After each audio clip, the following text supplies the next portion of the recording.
بینندگان عزیز السلام علیکم. برنامه تندرستی توصیه طبیبان است که هفته یک مرتبه توسط تلویزیون 7 ستاره منظور هر یکی شما گردانیده می شود. این شام باشد ما تصمیم گرفتیم بابت بیماری های سیرایتی یا خود از جمله بیماری اسهال به اصطلاح معمول خلقی درون روی صحبتی داشته باشیم و این شام در مهمانی برنامه ما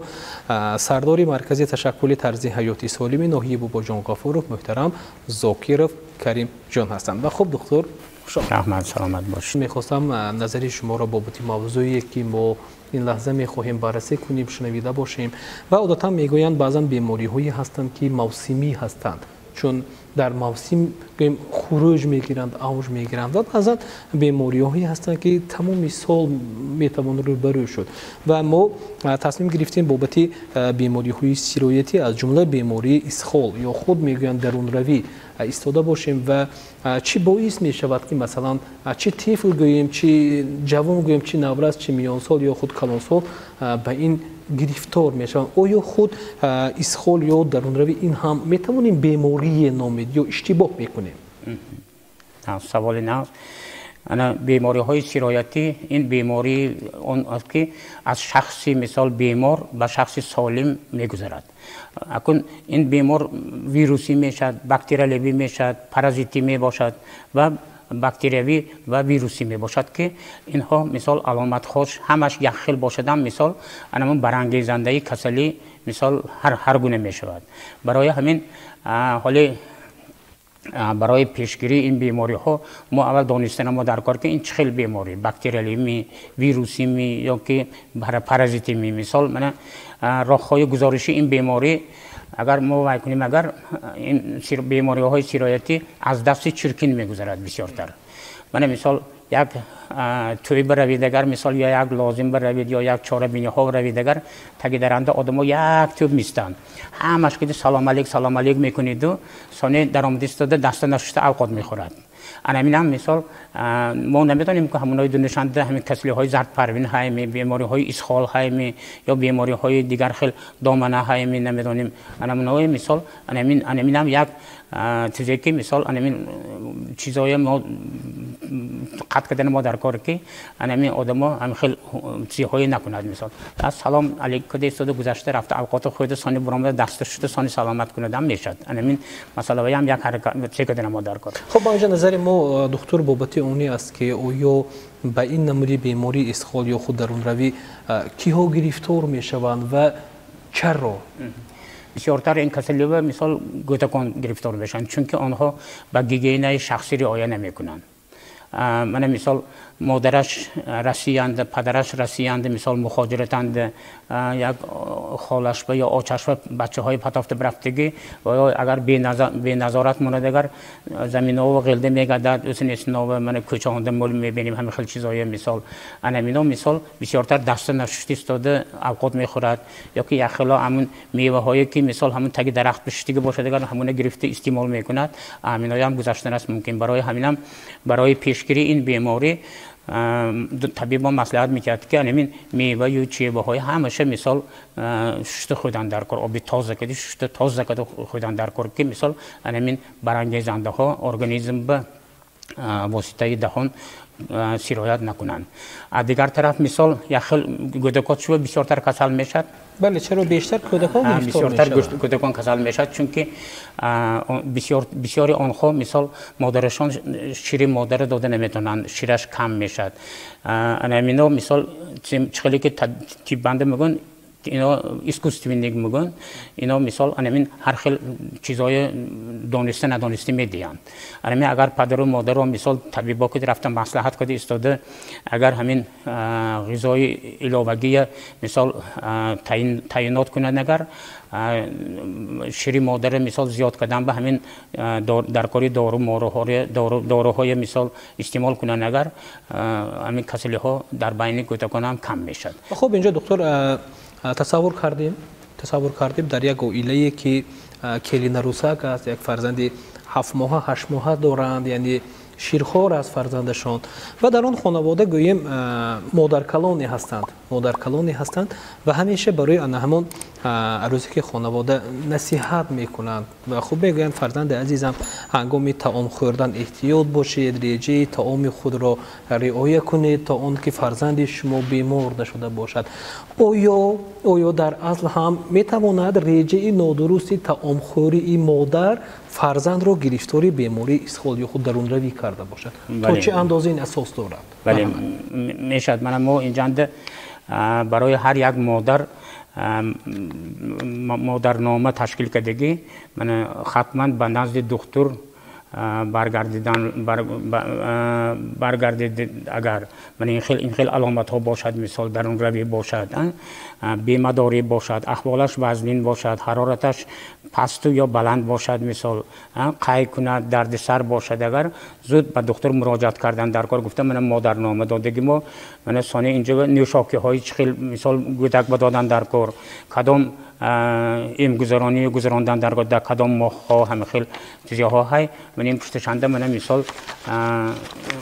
توصیه نامه ها های چون یک ورقه ترغیباتی برای مادران جوان است دکتر از این برمی‌آید. توصیه ها آیدی غذادهی و نگاه بین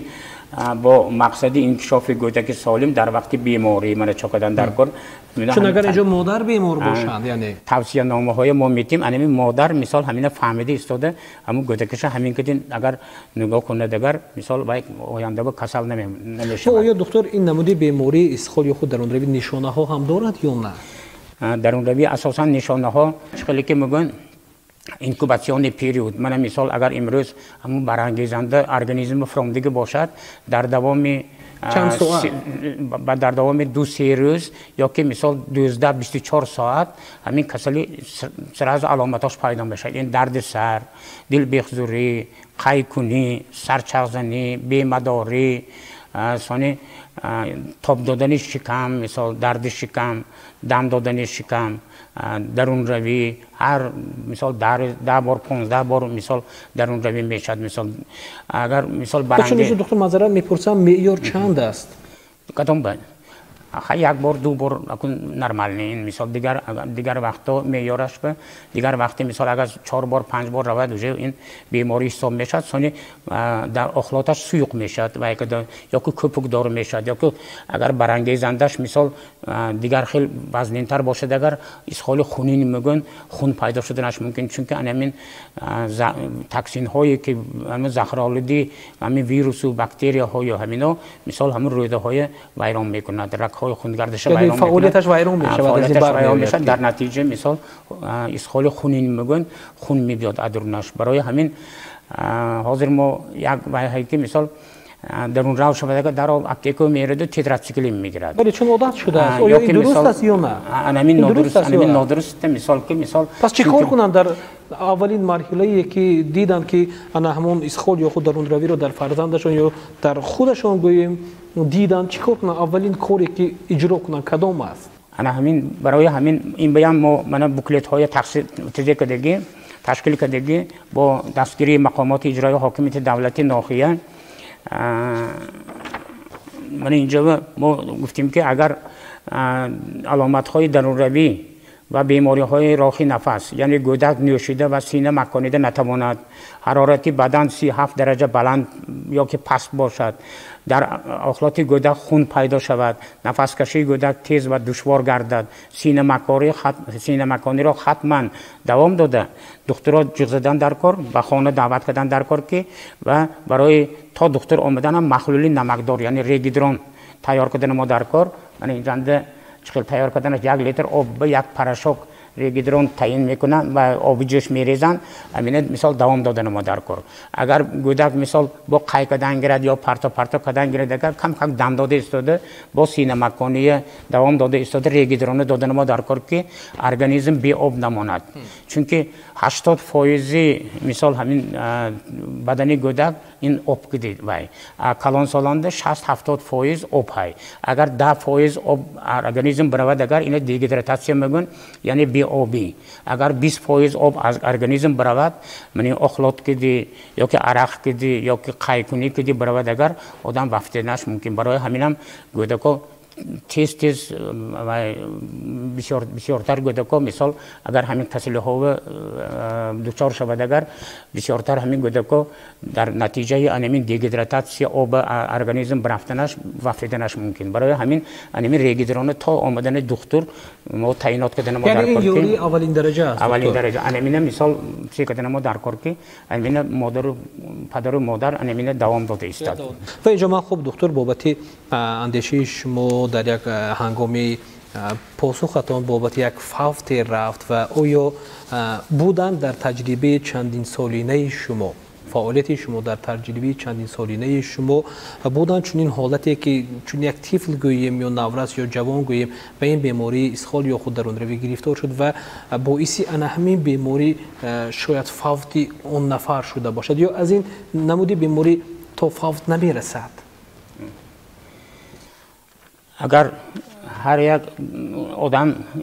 آدمی کلان سالم مثال همون پدر و مادرش گودکم اگر علامت های بیماری در گودکش یا در خودش پیدا شود زود به دکتر مراجعت کند اگر خود معالجه نکرده ایستاده از این مرگ مثال آدم امین داشتنش ممکن برای همین زود دکتر طبی عائلوی مراجعت کردن در کار خانه و دعوت کردن در کار که دکتر آمده تعیینات کند یا خلا مثال میترسد اینفکسیون یا کمک میماند من مثال اونجا خانه میرم اسنیسین گفته وای میکند از این ترسیدن در کنه چون که بیماری های سرایتی با عاقبت های خود هم خطرناک است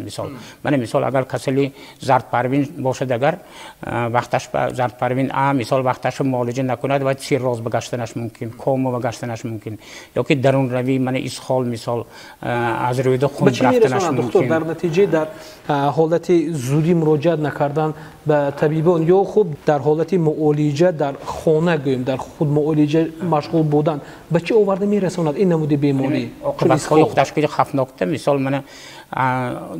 از ارگانیسم بسیارتر آب برود اگر دیگیدراتاسیا میگن بی آبی میگن انا وقتی دنش ممکن چون که ارگانیسم به آب در کار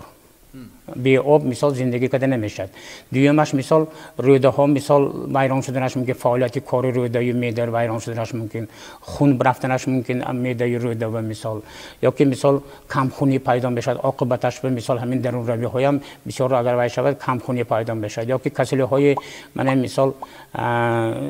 دامنه زیها باشد اگر مثال سوراخی همین روده ها شدنش ممکن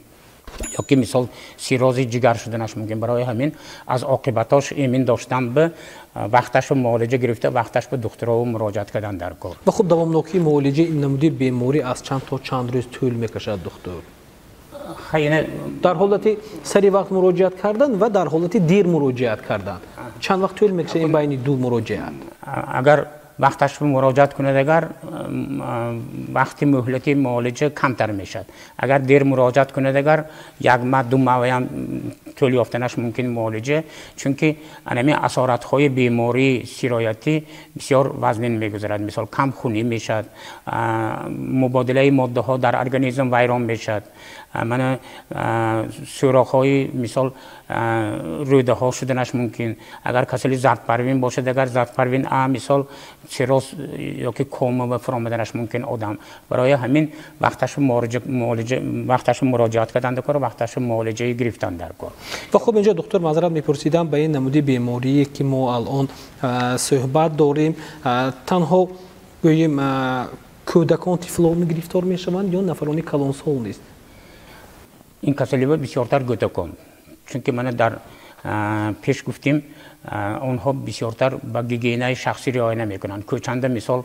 فوتبال بازی میکنن یا که مثال چیلک بازی میکنن یا که زمینا و بچه های یاش بسیارتر زمینا و میگردن و یک ایستاده دست نشسته مثال اوقات میخورن دست نشسته مثال خوراک های میخورن یا که حاجت خانه برفته دست نمیشون برای همین آدم ها بسیارتر چیز میشن و اینجا دکتر معذرت میپرسم در بعضن حالات میگویند که نادرست استعمال کردن طعام یا نادرست نگه داشتن طعامی که ما استعمال میکنیم در حرارت خانه یا در حرارت یخدان گوییم اون هم میتواند باعث پیدایش این بیماری شده باشد و میخواستم چند اندیشه خود را بابت این هم طرز درست نگهداری گوییم چه طعام ها هست چه تر میوه هست اندیشه بیان کرده باشید های مسئله سوالاتان درست همون مهلت استفاده هر یک طعام هر یک غذای و هر یک کبوتی های و هر یک میوه و سبزیجات ها را ما دانسته ما در کار یک طرف از دویم طرف مهلت استفاده آن و مهلت مثال نگاه بینی آن ترتیب نگاه بینی آن مثال من یختم به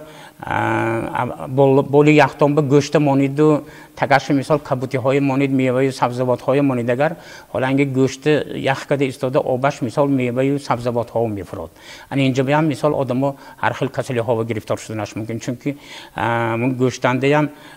یا خیلشنده کریم شدنش ممکن یا خیلشنده مثال من برانگیزنده ها شدنش ممکن اینم خون ریختی استادیم و شدنش ممکن اما همین ترتیب یختام و ماندنی هم ما رعایت کردن ما در کار